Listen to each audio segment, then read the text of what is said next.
On. And hello, everybody. It's really nice to be here on this call, and thank you for inviting me to this. Let me take a moment and share my screen. Can you all see me? Give me a thumbs up if it looks good. Excellent.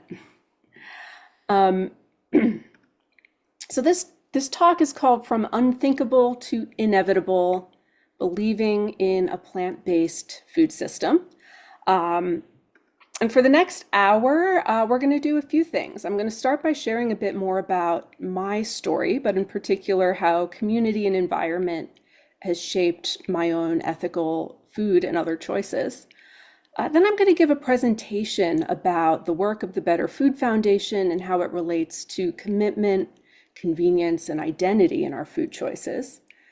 Then we're going to do an activity. And so I encourage you to grab a piece of paper and a pen, or if you're on your computer and it has a note-taking feature, you're going to want to be able to jot some ideas down when we get there.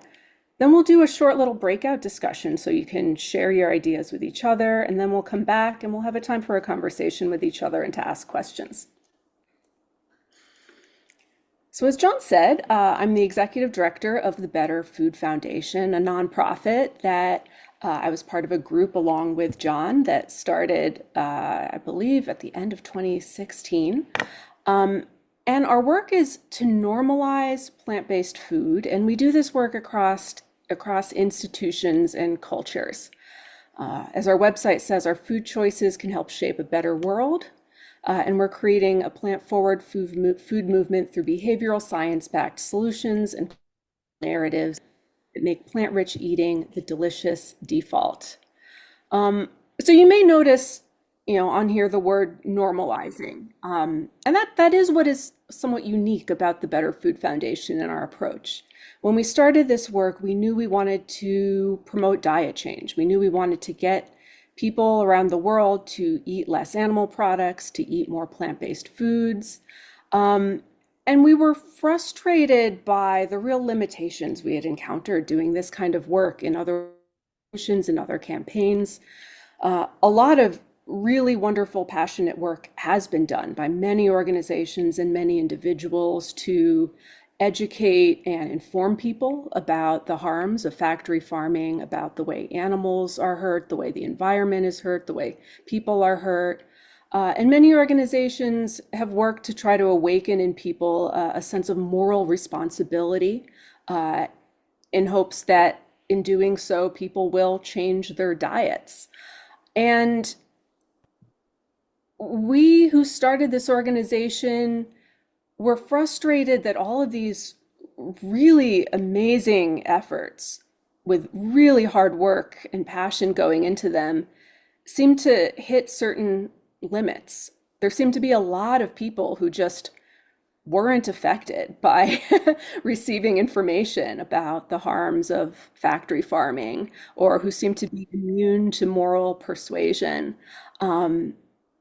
And this is such an urgent issue, right? It's such a big issue.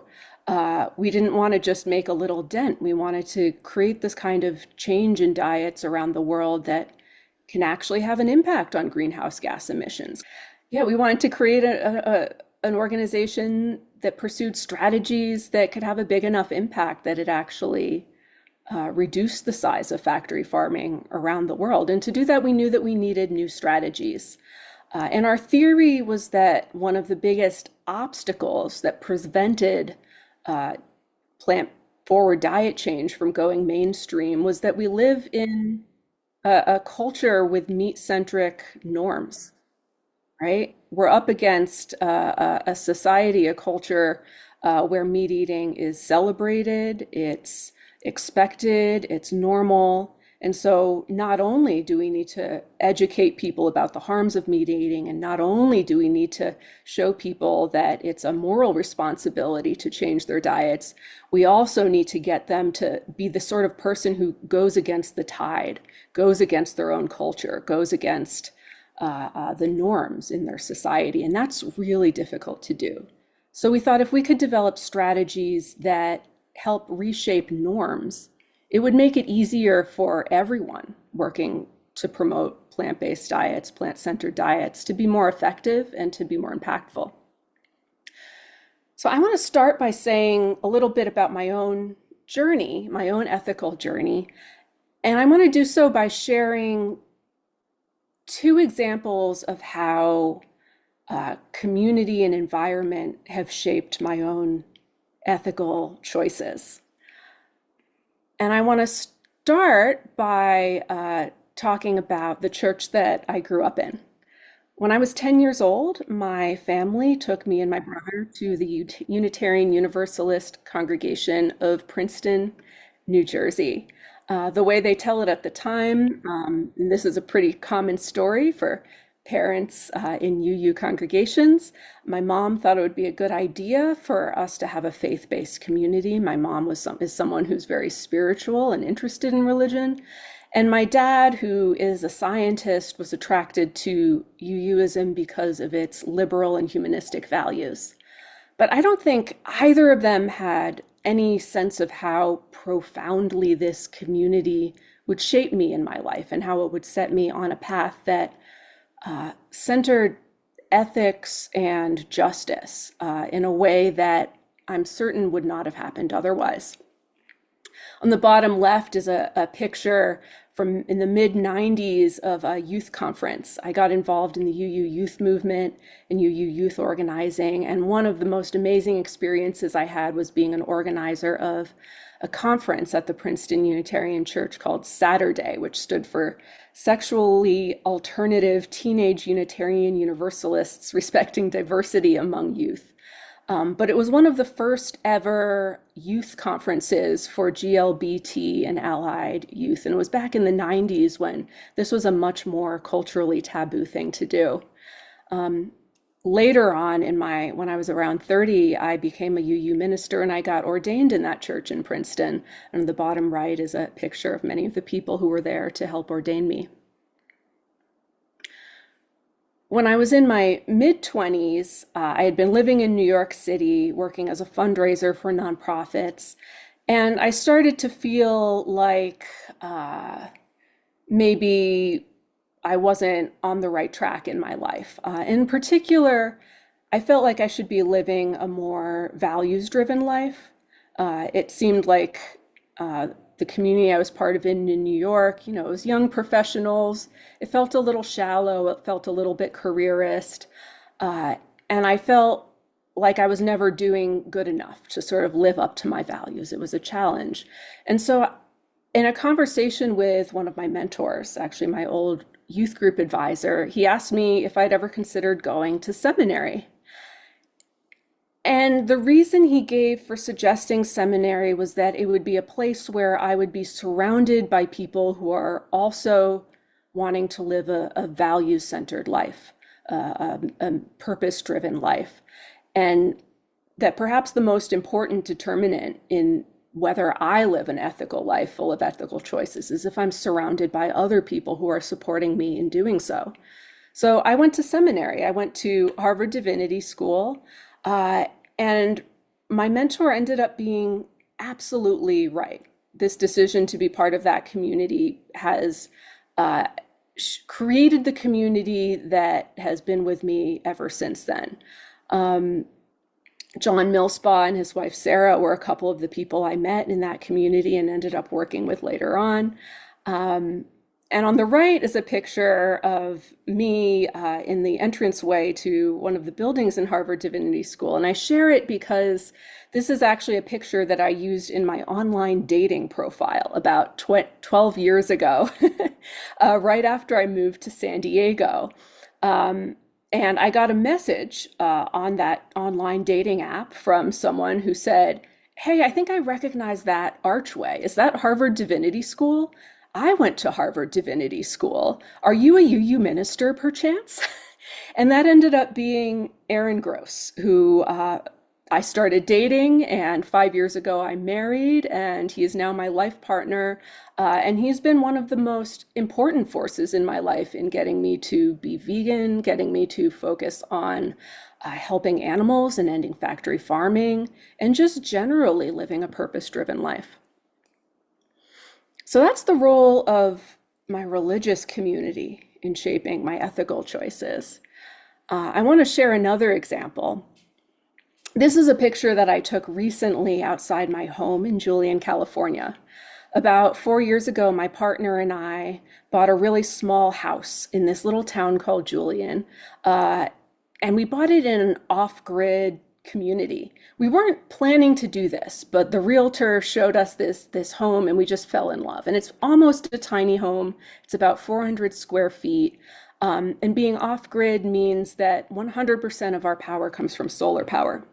So you can actually see the solar panels here at the bottom of our yard. And living in a small house in an off-grid community has shaped our consumption choices in ways that I did not expect, but I ended up being really grateful for. First of all, our tiny house has no closets whatsoever. So that's been a huge influence on how much impulse purchasing we do. It also, we're out in the mountains and it takes about an hour to go to the nearest grocery store. So I end up being much more conscious about the food we eat and needing to plan ahead and cooking more at home. And of course, using solar power means we are conscious of what appliances we're using and how much energy we're using at any given time, far more than I ever was before. There's another way that this environment has shaped me ethically, and it's who my neighbors are, who my new community is. On the top left, this is my husband, Aaron, and next to him is our dog, Buddy. But I was surprised to discover how intimate I would become with the other animals in our environment. The birds that are bird feeder, the wild turkeys that frequent our lawn, the lizards. We also experience some frogs and toads. Occasionally we get visited by our neighbors' goats, as well as a gang of community dogs that sometimes show up and say hello. We've had to make peace with some extremely large spiders and insects that live on our property as well. Uh, and we've learned to have to live with the bat family that has roosted in the overhang on our porch, as well as our bobcat who frequently hunts the squirrels in our yard, and even a mountain lion. And that picture of that mountain lion was taken by one of our neighbors. Um, and when I think about how this has shaped me, I was already working for an organization that was devoted to helping animals and reducing animal suffering. Um, but being neighbors with so many other creatures, I think, has deepened my commitment to this cause. And so now I'm going to shift out of my own story into the story of the Better Food Foundation's work and its strategy. Uh, and I want to talk a little bit about how we shape food choices or how food choices are determined. Um, this is a slide I actually took from my partner, Aaron. He works in food studies. He's the director of the Center for Food System Transformation at the University of San Diego. And what he's told me is that in the field of food studies, one of the key thinkers in this field is a writer named Warren Belasco. And he basically originated the field of food studies. And in it, he says that food choices are influenced by three variables: responsibility, identity, and convenience. Um, and as much as we would like responsibility to be the most important variable, Belasco would like it to be the most important variable, which is why he puts it at the top of the triangle. He acknowledges that it's actually the weakest of the three in terms of shaping why people eat what they eat. Um, and so while responsibility matters, understanding how to eat ethically and therefore choosing to do so, we're actually more influenced by identity and convenience. And this actually aligns really strongly with how the Better Food Foundation goes about its work. So I'd like to spend a little bit of time in this presentation on each of these three factors that influence people's food choices. And I want to start with responsibility. So responsibility, when we're using responsibility to shape food choices, we're talking about sharing information. For example, sharing information about the harms that are caused by factory farming. We're also engaging ethics. For example, persuading people that causing unnecessary animal suffering is wrong. And when we're dealing with responsibility, we're also talking about commitment. And this is where it comes up often in our congregational work and in our nonprofit work, because we're often trying to get people and organizations to make a commitment to eat less meat, a commitment to go vegan, or if it's an organization, the commitment might be a policy where they commit to source their food from more ethical sources. The Better Food Foundation has been involved in a variety of approaches that emphasize commitment. We were built on a program at our sister organization, Farm Forward, called the Leadership Circle. And the Leadership Circle worked by getting large institutions like universities to make commitments to reducing the amount of animal products they serve. And they would always start by going and sharing information with them, information about the different kinds of certifications and the realities of the meat industry and what you can trust and what you can't trust, in hopes of shifting them ethically towards committing to reduction. We're talking about responsibility when we talk about the environmental impacts. One of the things I often do is give presentations to environmental orgs about the outsized greenhouse gas emissions that come from animal products versus plant-based foods. And when we cite the science, such as the extremely important report Livestock's Long Shadow about the harms caused by animal agriculture, we're engaging people's sense of responsibility. Faith-based organizations are especially good at engaging people's sense of moral responsibility. And while Belasco says that responsibility is the weakest of the three factors in food choices, it might be a stronger factor in faith-based community. We are an especially responsible, justice-seeking, ethics-seeking people. And so it may be that arguments around responsibility are more powerful in faith-based communities than they are elsewhere. And here's a few examples. Some of them I took from the UUAM website. The First Principle Project, absolutely an attempt to engage people around their sense of responsibility. The Center for Jewish Food Ethics, Shalom Begins on Our Plate, where they got Jewish leaders to speak out about the importance of ethical eating and Jewish values. I found on the right this commitment language from UUAM about a decade ago of how people can align their ethical commitments with their behavior. And so this is great news. I mean, in a way, you've got this. You are far ahead of most organizations when it comes to engaging people's ethical commitments. You now have language in the 7 principles, resolutions passed at the UUA. You have commonly held values in UU communities all over the world that you can refer to. So I don't feel like I have anything I can teach you all about how to engage people's sense of commitment in food choices, because you're already doing this incredibly well. But that being the case, if I were to go into a UU congregation and I were to ask folks who's interested in learning how to be a more ethical, sustainable consumer, I'd probably get a really positive response.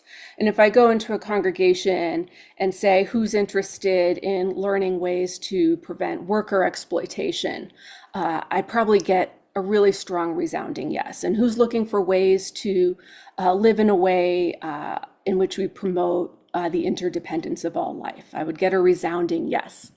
But if I go into a congregation and I say, who's interested in becoming vegan? I don't think I'm going to get that resounding yes from everyone. There's probably going to be a little bit of a sense of discomfort. Maybe even some people will start to argue with me about why veganism isn't the answer. And so getting people to agree to a policy that proclaims their values around food, caring for the planet, for animals, for marginalized people, that's relatively easy to do with UUs. We're people who are comfortable declaring our values. However, getting people to consistently live out that policy in the way that they eat together, especially if it involves a sacrifice or going against our social norms, is another thing. And so I'll bet those of you who are encouraging plant-centered eating in your congregations have encountered some of the same obstacles that we encounter when we work with universities and other institutions. One is that we can spend a long time negotiating to get to a commitment, and it ends up being a pretty modest commitment. Maybe it's a 20% reduction or a 30% reduction, but it's not the kind of paradigm shifting change that we were hoping for. Sometimes we'll get pushback from community members or staff, and that pushback is usually around, are we taking away people's choices, right? Because another of our values is freedom and freedom of choice. An obstacle is sometimes we'll have little follow through and long-term commitment. A commitment will be made, but then people won't actually put it into practice. And finally, we experience a lot of burnout because this kind of work, this sort of engagement can involve conflict. It can involve disagreeing with people. It can involve sort of pushing against people who don't want to change, and that can be exhausting. And so we were really looking for solutions that could overcome some of these obstacles and maybe make change a bit easier. And the solution that we ended up focusing on at the Better Food Foundation is a solution that emphasizes convenience. So I'm going to talk a little bit about convenience, that other corner of Belasco's triangle. And when we're talking about convenience and food choice, we're talking about, is plant-based food available? For example, in the last decade, there's been a proliferation of new plant-based protein products that can be found in almost any grocery store around the country, right? Plant-based foods, plant-based proteins are more available than they've ever been before in the US. But are they affordable, right? One challenge is that they can be more expensive than other products. It's why one of the campaigns we've been most excited about has been a campaign done by several of our partners to get coffee shop chains to stop upcharging for plant-based milk. Maybe you've noticed that your local Starbucks or Dunkin' Donuts or Pete's no longer charges an extra 50 cents or 75 cents for plant-based milk. That was actually the work of a number of organizations campaigning for years to get them to drop that upcharge. And finally, we can promote convenience through choice architecture. And this is really the strategy that the Better Food Foundation has worked to develop. And so I want to say a little bit about choice architecture. Choice architecture was described and developed in a book called Nudge by Richard Thaler and Cass Sunstein. And a nudge is an intervention that gently steers individuals towards a desired action without forbidding their options. And you actually experience nudges all the time. If you go to a hotel, many hotels now, instead of automatically giving you new towels, they make you indicate that you're requesting a new towel, and that reduces the number of towels they need to wash. If you go to the grocery store, when you're in the checkout lane, that's where they put the candy and the magazines and other expensive impulse purchases. That's another kind of nudge. An extremely and very annoying nudge these days, if you're watching Netflix or another streaming platform, when you get to the end of a TV show, it automatically starts playing the next TV show. And this current encourages people to binge watch. And a positive nudge in California is that a number of cities have started offering green power plans as the default power plan. So everyone signed up for the green power plan unless they check a box in order to opt out.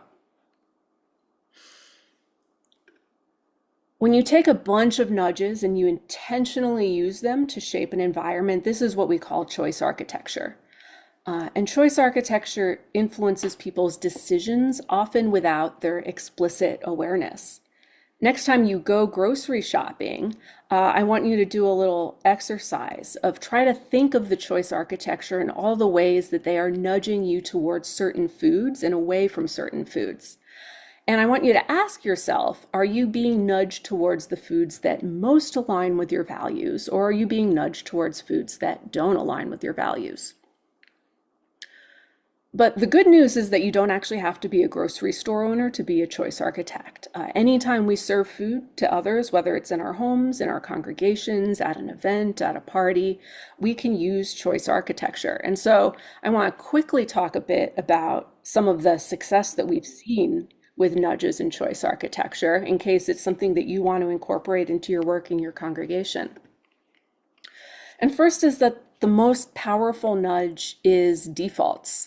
When something is the default, it is the easiest choice. And when plant-based food is the default, it means that we're asking people to take another step and opt in for animal products. One of the reasons defaults are so powerful is that they influence social norms. So people get the subtle message that if plant-based food is the default, it must be what most other people are having. It must be what's expected. And we, being very social creatures, are highly influenced by what we believe other people in our community are doing. There's a lot of research now around the power of defaults. This chart shows a summary of 12 different university studies in events and dining halls of what happened when plant-based meals were made the default. On the left, you would see under ordinary circumstances, fewer than 32%, sometimes less than 5% of people in the university chose plant-based meals. But simply by making the default plant-based, even though people still had the option of animal products, that number shot up. And you have in every case more than 55% of people, sometimes as high as 90% of people, choosing plant-based meals, even though meat was still available. The easiest way to use plant-based defaults is if you're hosting an event, especially if it's an event that has a registration or an invitation. And here's just some examples. On the bottom left is an event registration like you might see for a wedding, only it says the buffet will be plant-based and gluten-free. Chicken is available upon request, and please indicate if you have other dietary requests. If you're inviting people to an event by email, you might ask them to RSVP. You might say this conference or event is serving a plant-based menu, but chicken or fish is available upon request, and please reply if you have a dietary requirement. And this is no different from most events we go to. It's just flipping the norm and making plant-based meals the norm and animal products something that people need to take an extra step to request. Another way you're very likely to use this in your congregations is if you are having a buffet style event. And there, instead of using defaults, you might want to use prime placement. You might want to think about where you locate things and the proportions of plant-based meals you have to animal meals, and try to just think about what you're doing in the setup of your food in order to encourage people to choose and try plant-based options. Not just people who might have a dietary need, but everybody. Another strategy that you might use in your congregations is subtle substitutions. And this is where if there is an ingredient that can be made plant-based across the board, just use it in every recipe. And that's a way of making all your meals more accessible for people. So for example, if you have a kitchen in your church or you're serving baked goods, for example, on Sunday morning, instead of having one vegan baked good, have all the baked goods be vegan, because there's very likely pretty decent vegan baked goods available in your area or that can be cooked just by swapping out some really simple ingredients. Defaults have been by far the most effective strategy that I've ever encountered in this work towards actually shifting meals, actually getting people to eat plant-based at a large scale. So this slide is just a smattering of the newspaper coverage of this strategy since we launched it in 2018. And some of the really major milestones, Sodexo hospitals are in the process of rolling out plant-based defaults at 400 hospitals in North America. And this was after a really successful pilot of plant-based defaults in 11 New York City hospitals in 2022, and that was covered in the New York Times. Plant-based defaults and nudges have been rolled out to about 400 university campuses after a successful pilot in 3 universities in 2022. We've been using nudges successfully in LinkedIn cafeterias, in coffee shops, at a number of conferences, at a number of universities. And it's starting to gain attention in the environmental movement, getting covered in the sustainability sections at Bloomberg and Vox News.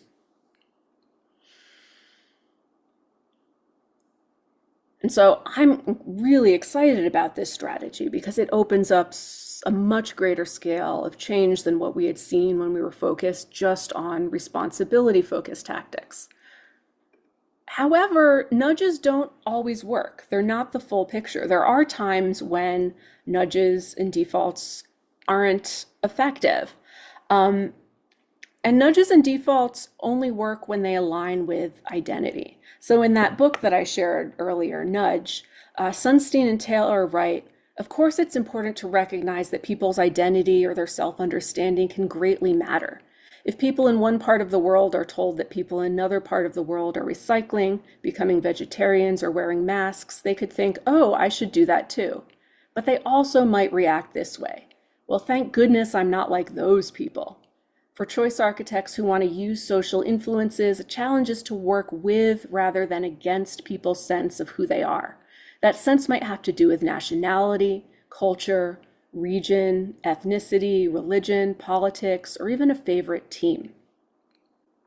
And this aligns with what we've seen at the Better Food Foundation too, which is that while making plant-based food more convenient for people certainly makes it easier for them to act on their sense of ethical responsibility, but it's often not enough. There's often this third thing that needs to happen, and sometimes it's the most important thing, and that's that we need to understand how food choices are shaped by people's identities, and we need to find ways to have plant-based eating support people's identities rather than go against it.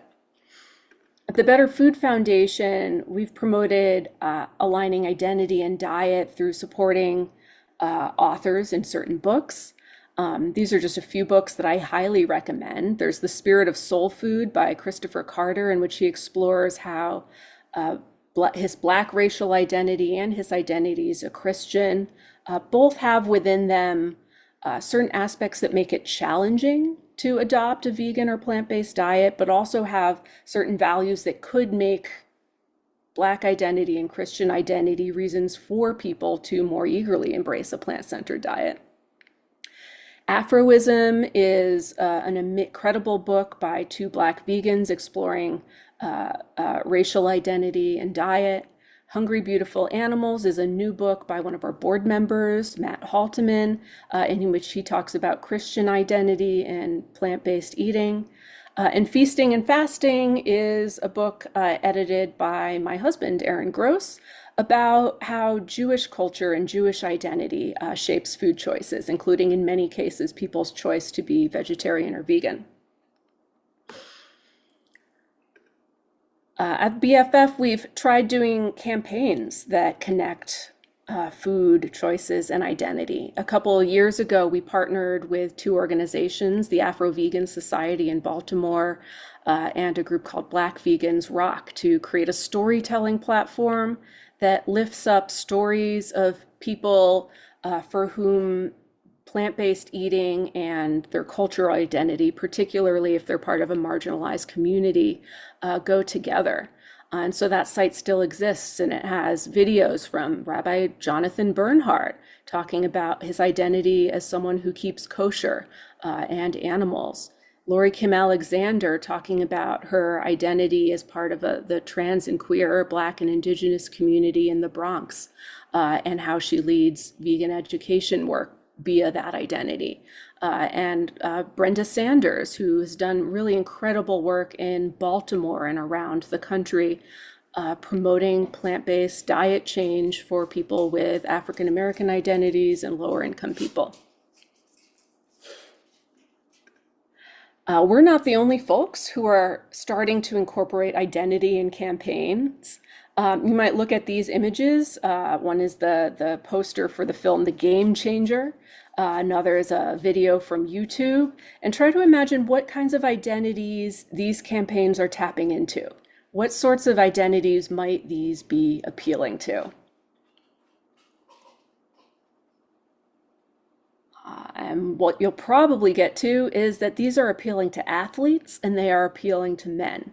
And athletes and men are two of the most challenging identities that we found when it comes to getting people to embrace plant-centered diets or reduce meat.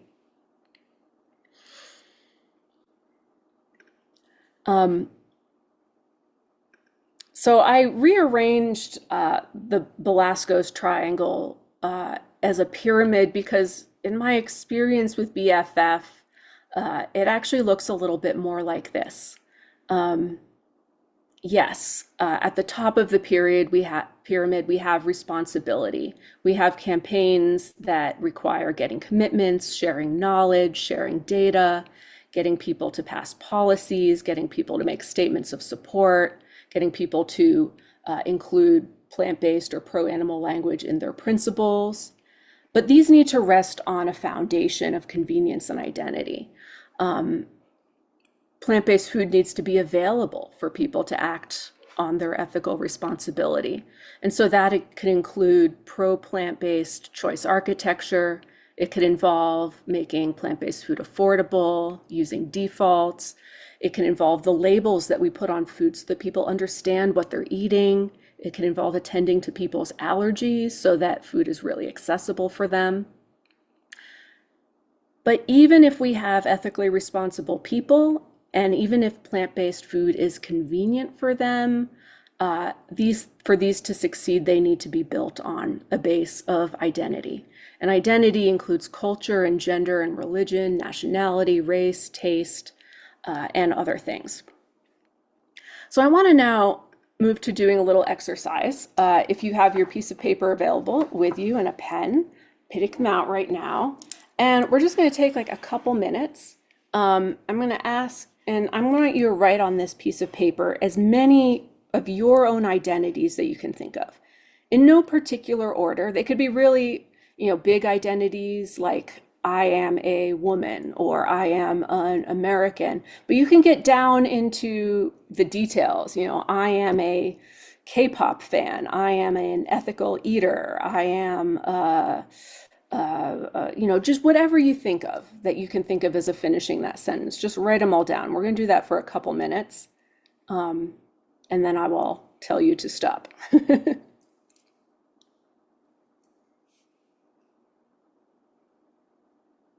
All right, let's stop however far you've gotten with it. Um, and then this part might be a little more difficult, but some of these identities might be ones that make it easy for you to embrace a plant-centered diet. They might align closely with a plant-centered eating habits. And some of these identities might be ones that uh, actually are in conflict with eating less meat and eating more plant-based foods. So I want you to go through these, and if it's one that you think makes an identity that makes it easier for you to choose to eat plant-based, circle it. And if it's an identity that actually makes it a little harder for you, underline it. And then if it's mixed or neutral, just leave it as it is. We'll take another minute to do that.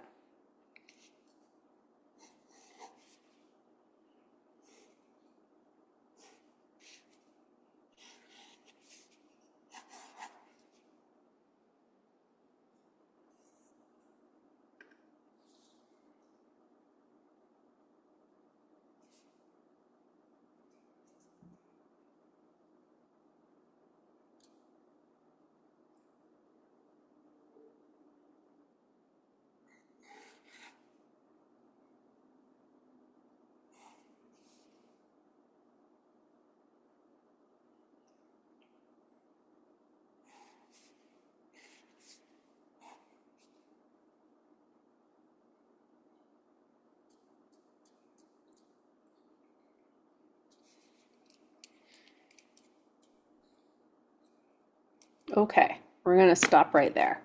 Um, and now we're actually gonna go for a little bit. You know what? I'm looking at the time and I'm thinking instead of breakout groups, I'd love for us to do this in the chat so that it just happens all at once. Um, Go in the chat and first, and of course, only share anything that you feel comfortable sharing identity wise, but just post in the chat all of the identities that you circled that align with having a plant-centered diet. What are all the identities that make it easier or feel better or easier for you to eat plant-based? Just write them all in, just dump them.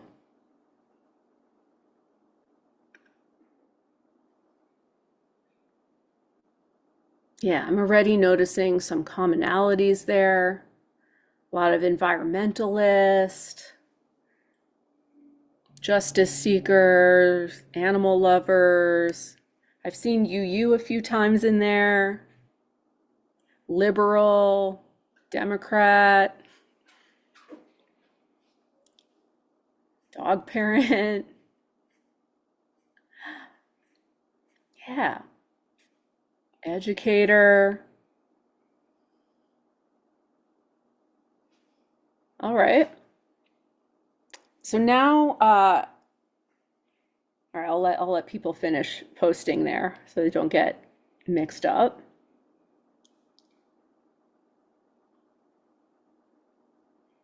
Yeah, grandparent. I love that.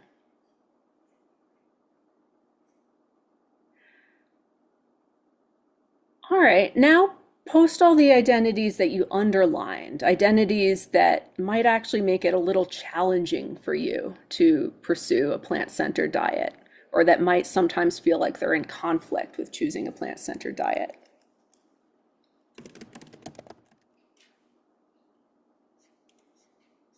Yeah, and so I'm seeing here a lot of familial relationships, right? Mother, daughter, father, grandchild, wife, spouse. Um, I'm seeing some regional things, folks who might live in more rural areas or Western areas, small towns, certain cities. So regional cultures.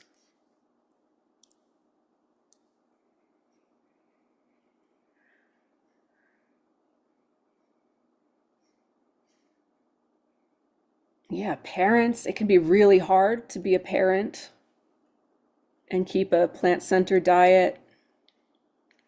Gym rat, athletic, traveler, public school, southern.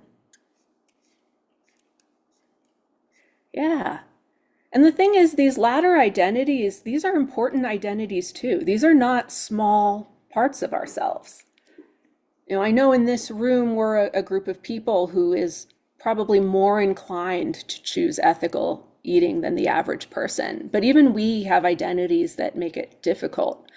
And so in our congregations, when we think about all the other people in our congregations, they have these identities too. And they might have identities that make it even more challenging than for us to choose to eat plant-based.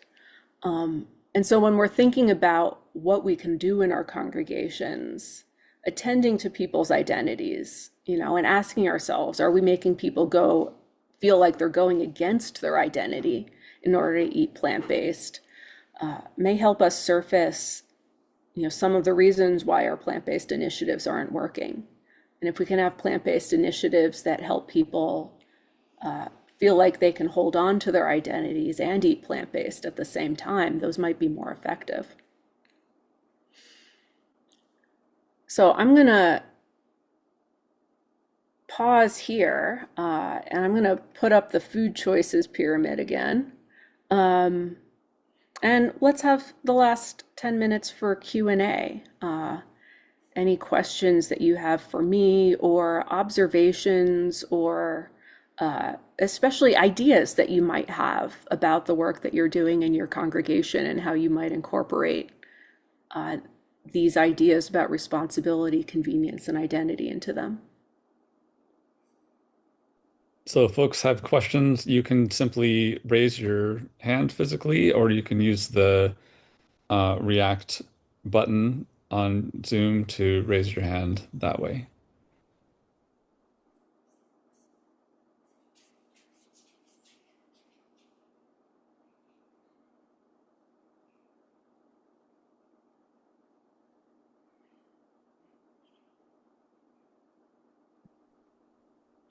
Go ahead, Jill. Yeah. Yeah. Hi, everyone. What I can do in my congregation is to continue to equate eating meat with how it is affecting climate change, because I think people can kind of wrap their minds around that. We can't show a lot of films that would show the suffering of animals that would not be accepted here at Shelter Rock. I know Rebecca Allen is nearby, and we can just try to equate it with like the number of uh, about our climate, about our carbon footprint being less by X amount, or how many gallons of water we're saving by eating even just a meatless Monday. Just those speak to people. That's what I have found. I think the next hand I saw was Teresa.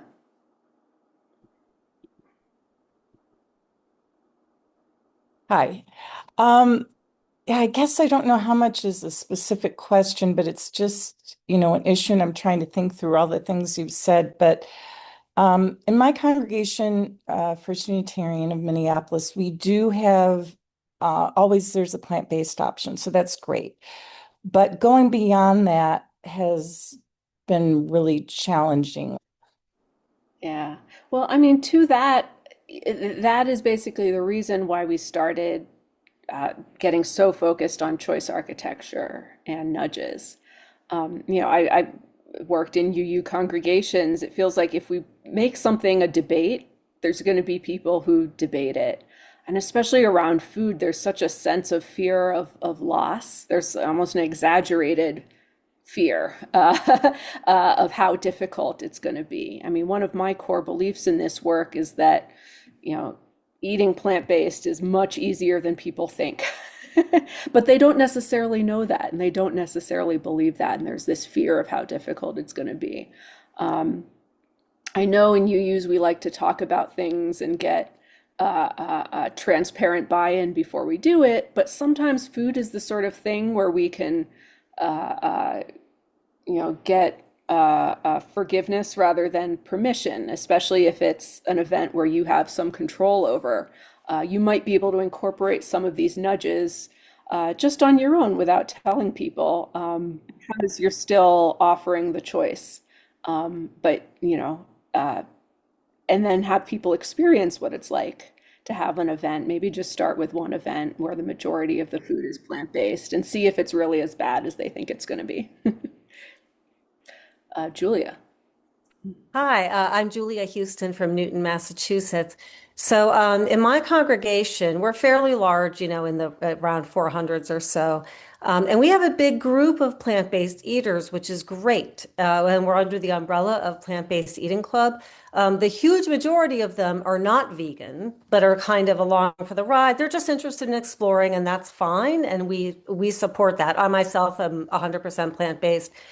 So, the congregation is coming along more slowly, though, and I completely identify with the things that Teresa said. And the kind of issues and my specific question. So the specific issues that we're having in my congregation is, so we have these community meals, and the Plant-Based Eating Club will supply people who will cook and make the tofu scramble and the, Beyond Sausage and all of that. Um, we've not been able to completely move away from bacon in particular. For some reason, bacon is very polarizing. And there's a small but vocal minority of people, I mean, some of whom literally have had heart attacks and whatever, but they still insist on they can't have a meal without bacon for some reason. Um, One resource that I used to use that I can't find anymore because they changed it was Default Veg. That was a group, I think a nonprofit, and they said like have the meat at the end of the Yeah, that's buffet. So us. okay, good. You changed your guidance, so it's not like I can give our kitchen staff a one pager anymore. I was We going to now have, ask. we recently put up a bunch of new resources on our website. Yeah, there was an old website that no longer exists, and you're probably looking Yeah, for it and it's not there anymore. But now the yeah. Better Food Foundation website has a resources page that has a lot of like one pagers and handouts and flyers. So you might be able to find those there. Yeah, one pager would be great. The other thing that I am getting some traction with, Physicians Committee for Responsible Medicine has the so-called universal meals, which are free of all the allergens. So meat and dairy, gluten, soy, sesame. So we're trying to, people like me, we're trying to pitch it as an inclusivity issue, and we're getting a little bit more traction that way. I would expect that the value of inclusivity would be a lot more resonant for UUs than other values. And creating an inclusivity guide that talks about making the majority of your food something that's going to be allergen free and okay for people who are kosher, okay for people who are halal. Like the most welcoming food is going to be plant-based, and you can have other options around that. I imagine that would resonate a lot with UUs. Maureen. Yeah, for my church, it seems like a lot of the people, their basic identity seems to be as a meat eater, right? And they feel threatened. You're not going to take this away from me, even if there's a the basic food being provided is largely vegan. Somebody's got to bring in something with bacon, like somebody said. It's like you can't take it from me. This is me. This is my way of being. So how do you help people change that kind of identity? Well, in truth, those aren't the people I focus on. I'd be like, Mm, okay, you can have that identity, but what might be harder for them to accept is that increasingly they are a minority identity. mm, And it's not pleasant to be a minority, but many people have to experience being in a minority. And, mm, for the ecologically sound world that we need to live in is going to need to be one in which people who eat a high volume of meat are going to be the minority. And that doesn't mean we need to shame them or ostracize them or not have food that they can eat. But, maybe if the shift is less on getting them to change and more on having them accept that others need to be catered to as well, mm. it might be a little easier. David.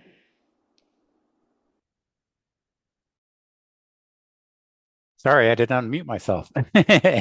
Um, so yeah, my name's David, and I've only been going to UU Church for about a year. And our coffee time hour, we always have a table with food. None of it is plant-based unless there's some fruit or something like that. Everything is, eggs and and butter and everything like that. And I just don't even know where I would even start to try to, do anything. Yeah, potluck is challenging, right? Because people bring from home. I mean, you can have a sort of potluck guide that says, if possible, try to purchase something that falls under this inclusive category, right? That's free of animal products, free of nuts, free of common allergens, and do it under the banner of inclusivity. But people are still going to bring what they're going to bring. I don't know. I feel like if you're in charge of, or someone in charge of the potluck committee, uh, you can just, have them have at least one good plant-based meal every day. But oftentimes these things are, it's like a single person and they're just used to stopping at Trader Joe's and they have their thing that they do. True. John. There are a few questions that have come in the chat, and one of the folks, oh, she was behind me with a raised hand, but now she's not. So I guess there's that one too. The first one is, how can we respond respectfully when people in the congregation say that serving plant-based after service snacks would exclude everyone who is not plant-based? Well, I mean, it's technically accurate that if you only serve vegan food, somebody who wants animal products won't have them. I mean, obviously, the case. I mean, pretty much anybody who regularly eats meat is capable of eating plant-based, whereas people who are vegan or vegetarian truly cannot eat meat. So it's not equivalent, obviously. But yeah, I mean, I know people are going to make that argument. I don't know. My approach is usually not to have it. If your congregation has enough support for plant-based food that you can have a fully vegan event, by all means do it. But if you're getting huge amounts of pushback, I might focus on having it be majority plant-based or having maybe a policy where you don't have where animal products are always on the side as an inclusivity thing, right? Bowl of cheese on the side, bowl of chicken on the side, some chopped up hard-boiled eggs on the side, and talk about it as being an inclusivity thing. So therefore, all of the main dishes are now accessible for everyone.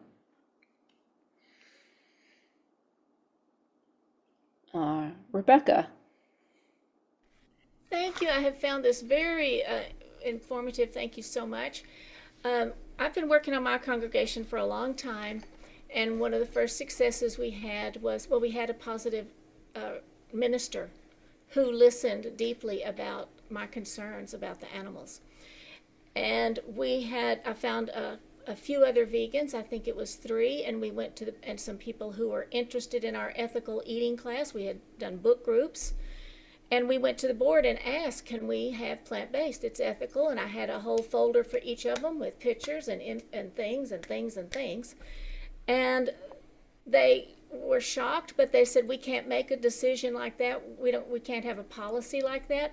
But one of the board members said, what we can bring in is ethical milk. So it was an eye-opening thing, and the next minister was open to it. The next minister was open.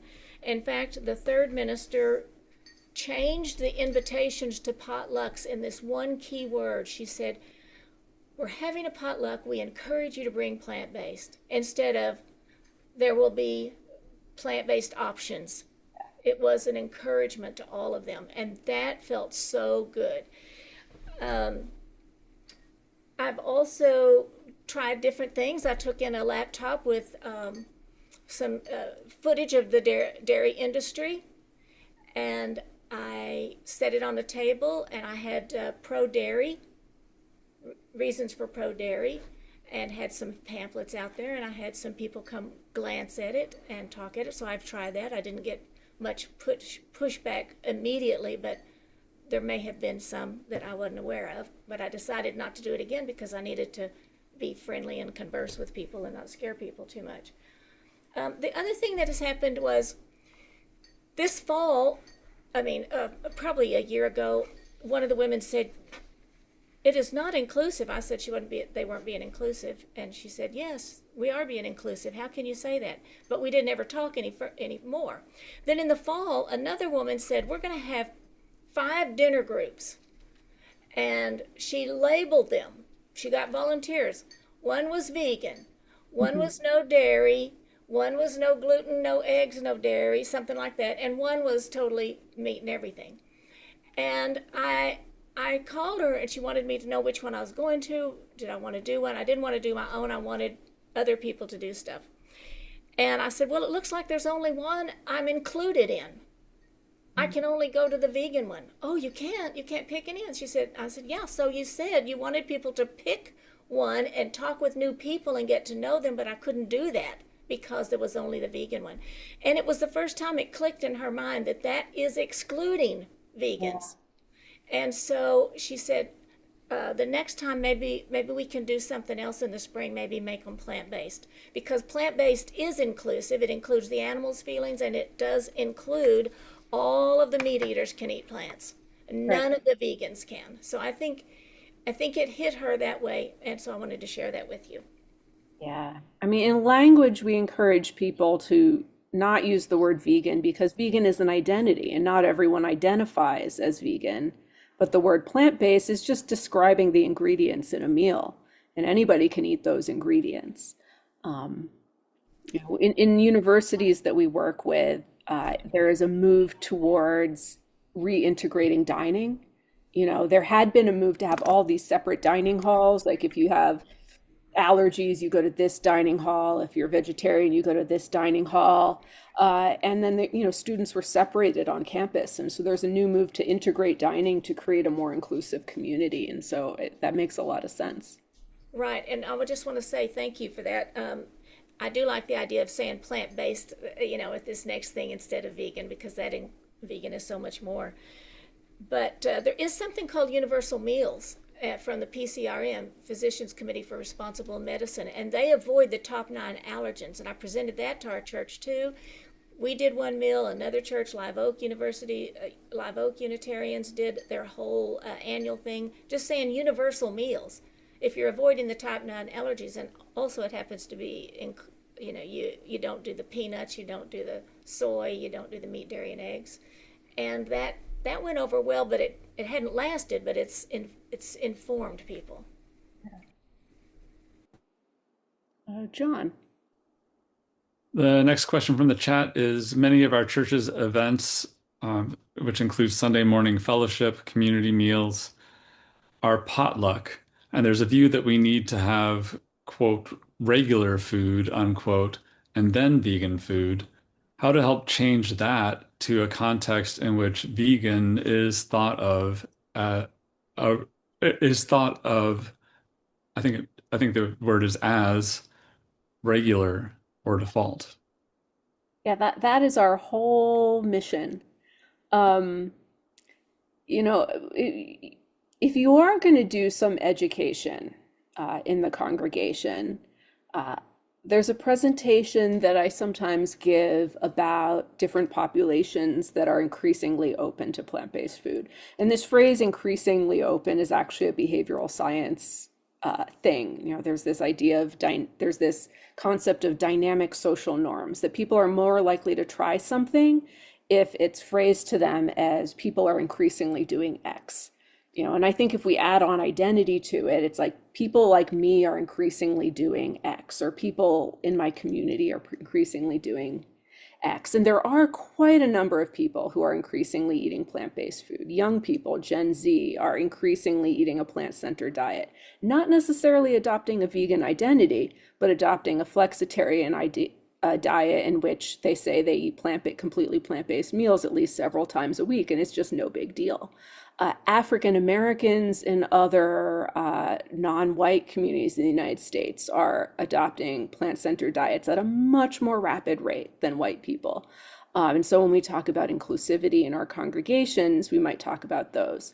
The majority of food cultures around the world, not necessarily white European food cultures, but Asian and Indian and Latin American cultures, are cultures in which animal products are at the side of the plate, not in the center. They're an ingredient, but they're not necessarily the bulk of the meal.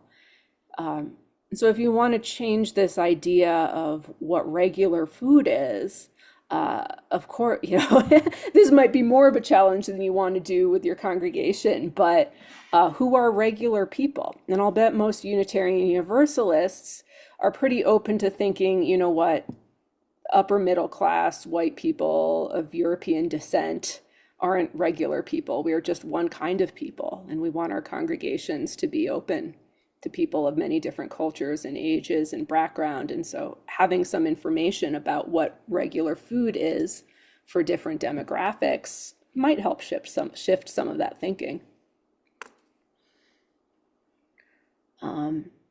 Abraham and Beneki. Yes. Actually, we are part of the Unitarian Church in Heartland, Vermont, and I've seen a big changes happening during the last few years. We've given talks about climate change and plant-based foods, and I think the results are already coming in. Namely, we have now only plant-based foods for after the coffee hour. But there are certain things which are still the same. That the turkey dinners are a very important part, and although they are very expensive and don't give much money, they still are attached to it. So we try to change it to veggie burgers or something else, and that's much, much cheaper, but people don't accept that. I don't know, Billy. No, that's right. And they're very, and the other thing is, so this is in Heartland, Vermont, and we're very close to the UCC.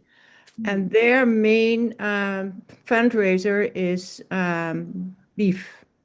It's like about some kind of a beef. I don't know. We're plant-based, so we're not experts on it.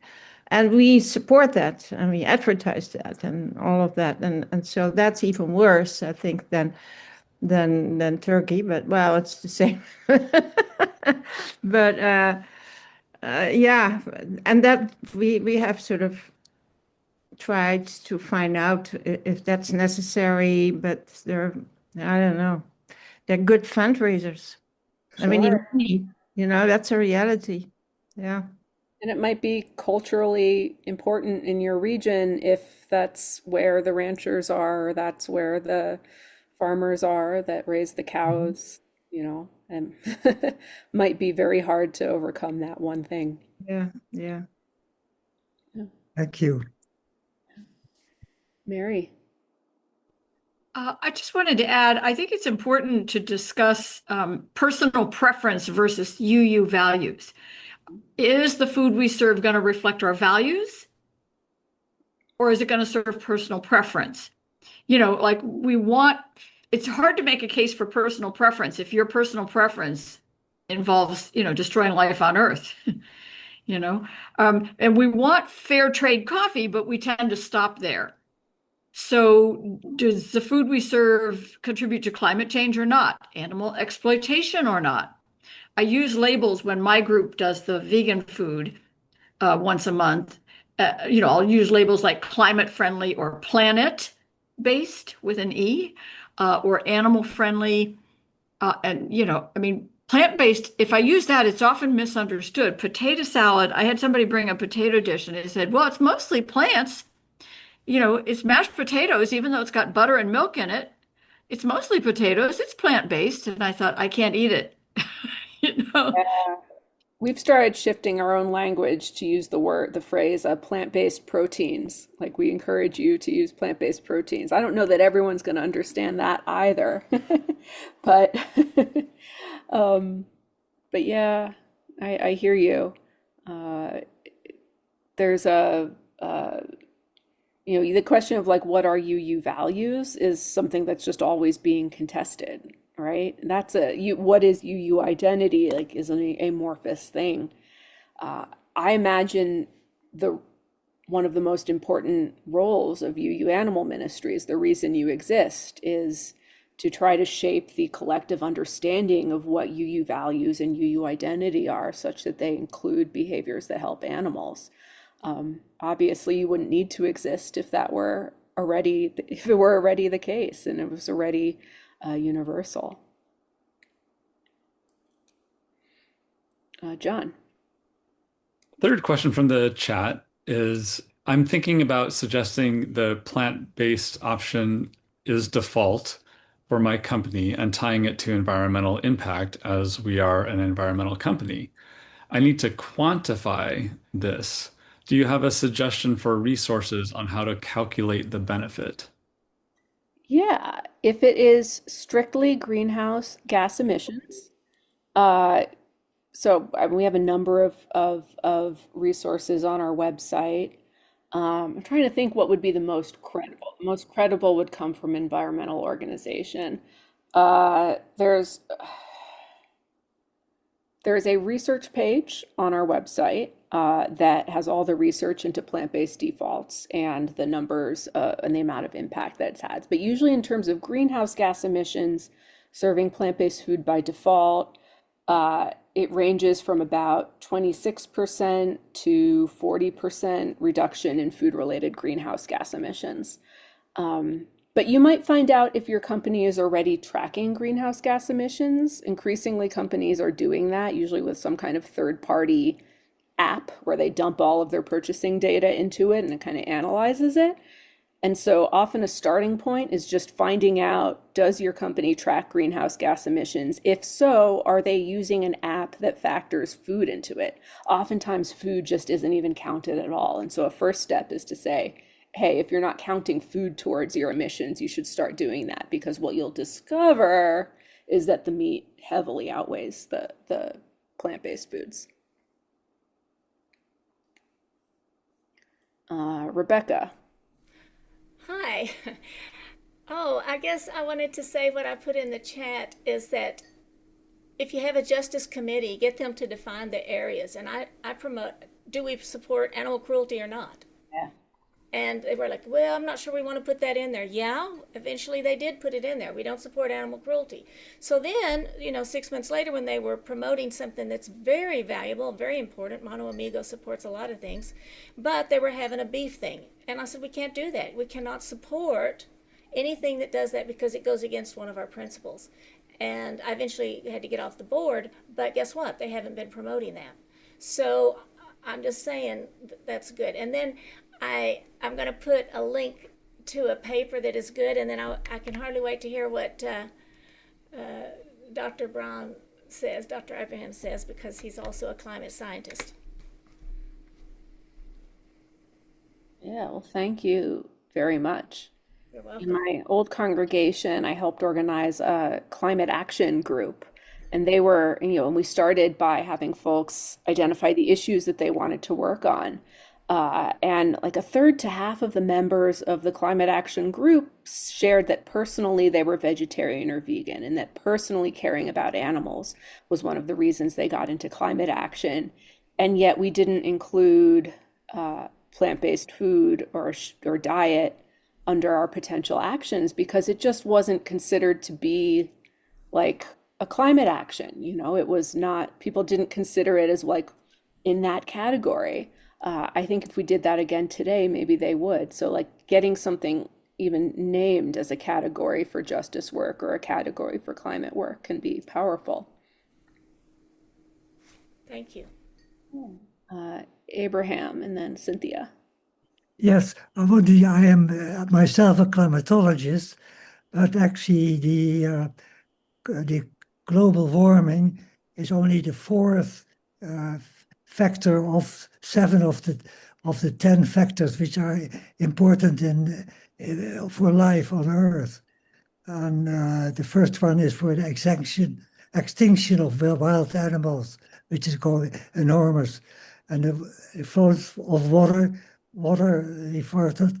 So there are many things which are going on the wrong side.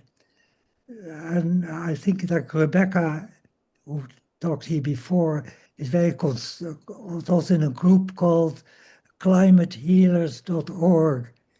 It has many of these big factors which influence the survival of people. And there isn't clearly that the vegan solution is the best one, or the only one, probably, which can do it. The rest doesn't work. Cutting down the fossil fuels is minor compared to the agricultural domination. The cutting down and burning of trees has gone on for 12,000 years.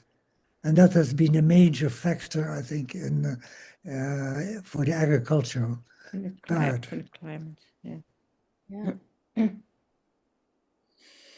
Yeah, no, I mean, absolutely. I mean, the environmental case, both climate, but also pretty much every other environmental issue is just so lopsidedly clear that animal agriculture is just a major, major problem.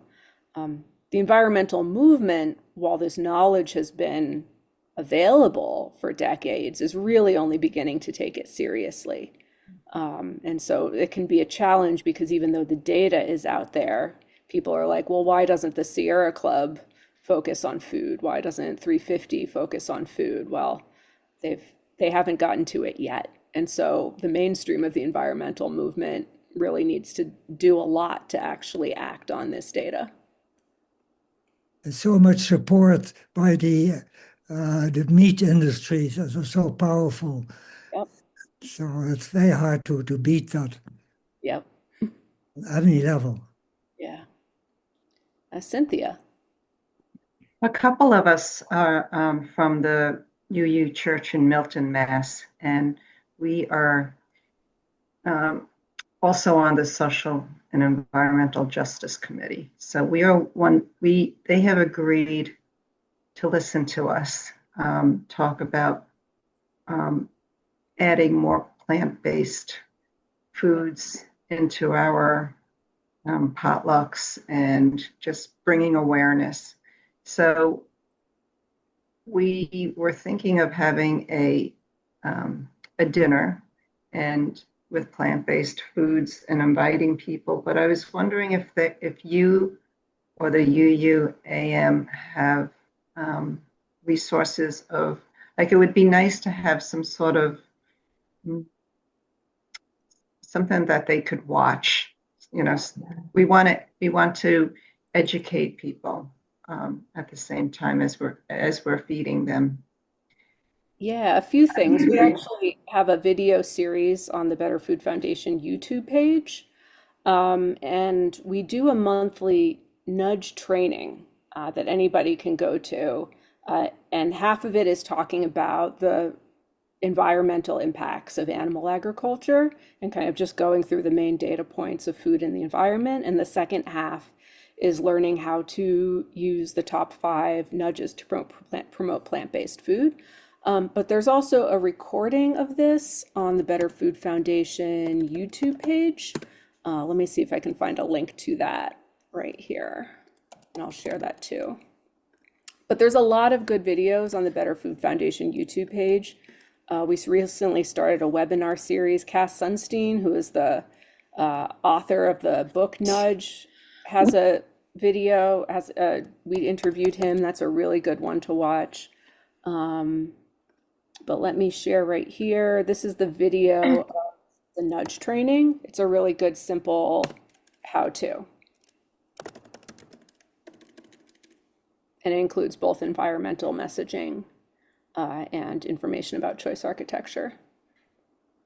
And since you asked about UUAM's resources, we have a page on our website, I'll put in the chat, which lists books and films that are good, easy ways for congregations to start easing into these conversations. So the idea is that these are not off-putting but welcoming. They don't all have to do with diet. They all have to do with animals, and you'll find some there that are highly relevant. Yeah. Thank you. Thank you so much. Elizabeth. One thing that happened at my small congregation, I mean, it wasn't perfect. I wish it had been more. But we have a social lunch once a month in someone's home. And it's pretty informal. It's just whoever wants to come comes.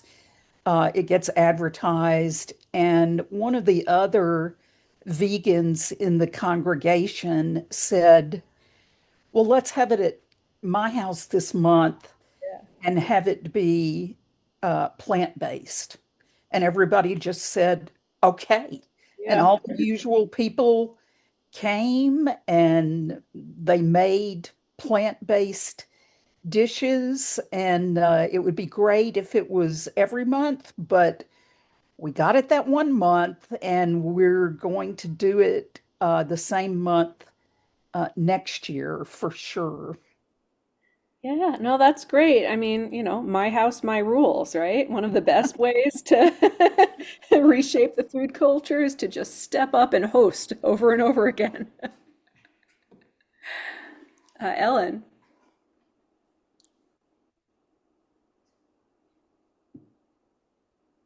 Yes, had to unmute. Thank you for letting me speak. I'm from Canada. I'm Jim's other half. Anyway, I just want to say I am one of the candidates here in Canada of the Animal Protection Party of Canada. And I ran for that in the election, and I don't get many votes. But the fun stuff is that you get the message out, and so that gets the attention. And the attention is also that 80% of agricultural land is used for animal feed, and you could reforest this. And of course, this is not new to you. But that is one of the arguments I used. And even my meat and potato friends at the astronomy club would say, "Hey, we heard you on the radio," and things like that. So I don't think it is maybe possible in the States to start to run for or start an animal protection party or some sort. But in Holland, for instance, where I'm from, and hi, Abram, I knew your father in Holland, met him several times, and he even remembered my name at the time, but this is over 40 years ago. Anyway, they would say, "Yeah, I heard you, and tell me more about it." So that is also a thing. In our congregation, the Grand River Unitarians, they are basically having plant-based as their main thing, and the meat dishes are now sort of more an option. So that is also good. So anyway, that's just what I wanted to tell you from Canada. Thank you. Well, that's exciting. In terms of government policy, there are an increasing number of cities that are incorporating plant-based defaults into their city policy. So if an event is held by the city, that event will be usually majority plant-based. Very recently, Brampton, Ontario passed a similar policy. I don't know exactly the details, but yeah, maybe you're already aware of it, but it would be something to highlight if you're doing work in government in Canada. Yeah, the council here in Kitchener is certainly having mainly plant-based now. So, yeah, Rebecca. Well, somebody brought up something, and it was kind of like offer to do the food when they start a committee for the fall event, or they start a committee for something, just offer to do the food. But you really kind of have to have some people behind you ready to go with that. Yeah. I have offered to my church, I said, look, I told the board member, it's been 2 or 3 times that I will pay for all the food. We'll take care of it if you'll just let it be plant-based. And so they know the offer is there. That one didn't work because that's too big. And I pretty much knew it wouldn't, but they know that anyway, it has worked sometimes. If they were going to do an ice cream social, and I said, well, our group will do that. And so then we made it a yogurt ice cream, and it's social. So anyway. Yeah, no, it's true. So it's extra work, but if you can bring the food yourself, then you can ensure that it actually tastes good, which is also one of the barriers. Yeah. Well, that looks like all of the questions, and we're right at 90 minutes. Is that right, John? We are, and I just want to thank you so much, not only for this presentation and for spending all the extra time with our many questions, but for all the work that you are doing to shift us toward a plant-based world, and your invitation to us and descriptions of some of the elements involved has really gotten my wheels turning, and I imagine that's true for many of us. So thank you, Jennifer. You're welcome. Thank you. And you can find a ton of resources on the Better Food Foundation website, including invitations to upcoming webinars, nudge trainings, toolkits that you can use in your congregation. And our YouTube page has just a growing library of videos that you can watch or share. There's a new question in the comments asking if I can send the chat. I can send the chat, and also asking if Jennifer can send her slides. Yeah, I can share the slides. Great. We'll make those available. All right. Well, thanks, everyone. Have a good evening, and I'll look forward to seeing you the next time. All right. Bye-bye. Thank you very much. Thank you. Thank you so Thank you much. very much. Great. Thank you. Thank you.